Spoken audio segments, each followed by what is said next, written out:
matemática, não posso ter inteligência, não tem sabedoria. Igual a fé. Isso, praticamente.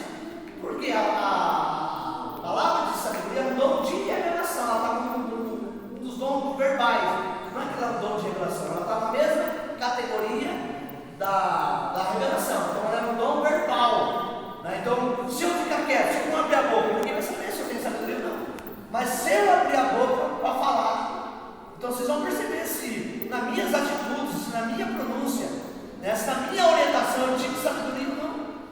Então, assim, eu aprendi comigo, aconselhar casais, por exemplo, a sempre incentivar a reconciliação, porque é o que Deus quer. E às vezes reconciliação entre pai e filho. Quantos eu já orientei que queria ir embora de casa? Muitos, né? Que estavam desanimados, revoltados contra o pai.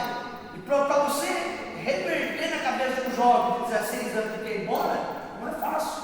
Então você precisa ter sabedoria, você precisa mostrar muitas coisas.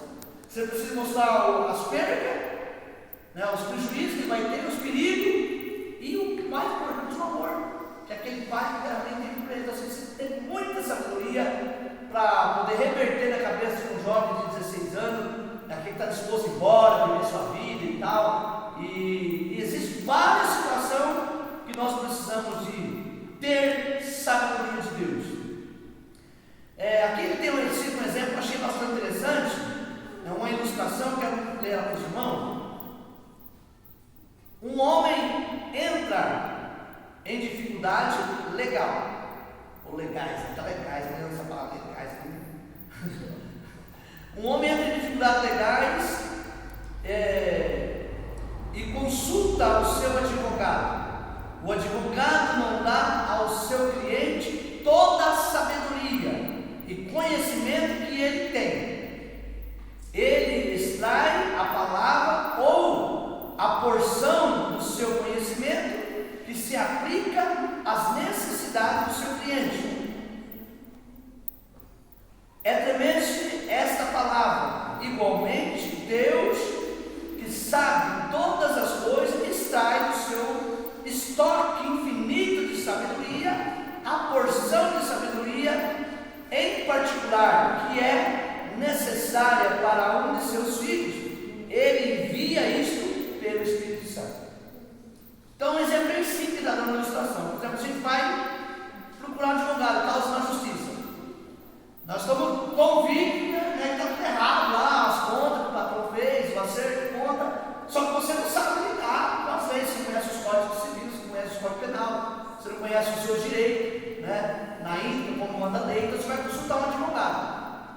Para você, tudo aquilo é novo e você não entende nada quase, mas para o advogado é uma coisa tão simples, porque ele estudou, ele tem muita sabedoria dele, ele assume muito conhecimento. Então ele não vai te passar os 90% que ele estudou para explicar aquele assunto. Ele vai passar para você 50% para poder, olha, Isabela, assim, porque foi assim. Não, ele vai citar pontos da lei, onde está no seu conhecimento, ele vai compartilhar com você fragmentos da sua sabedoria e do seu conhecimento. Assim é Deus. Em determinadas ações ou atitudes nossas, trabalho que nós temos aqui para realizar para o Senhor, às vezes nós estamos em dificuldade. E aí o que Deus entra? Deus entra nos dando sabedoria, compartilhando, né, pequenos fragmentos da sua sabedoria. Aí o texto é bem interessante, dizer assim, o seu estoque infinito de sabedoria, porque ninguém tem mais sabedoria do que Deus, ninguém conhece a mente de Deus. Só que Deus tem que, através do Espírito Santo, Deus manda para a gente essa sabedoria. Na hora do não estralo, né? Quando dá aquele estralo, abre sua visão e fala, nossa, tive aqui um entendimento. Deus me deu uma luz aqui, é o Espírito Santo, te dando sabedoria para você resolver aquela situação. Mas Deus não precisou usar o seu estoque 100% de sabedoria. Deus compartilhou com a gente, olha, né? Um grãozinho de areia, a gente ficou maravilhado. Que coisa tremenda. Para nós é tremendo, mas para ele é normal, porque ele é a própria sabedoria. Amém? Deus é a própria sabedoria. Ele é a sabedoria. Então, quando Deus vai nos dar, compartilhar tanto a palavra de revelação, que eu uso a palavra de revelação para ficar mais fácil de nós entender, que é a palavra de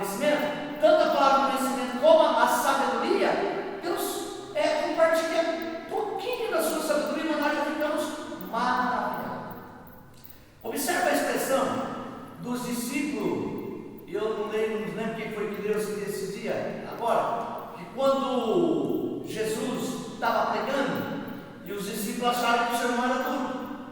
Duro demais é para nós ouvir esse sermão. Acho que foi Maiara desse duro de cabelo. Duro demais é para nós ouvir esse sermão. Então o Senhor Jesus disse: se alguém quiser tornar atrás, pode voltar.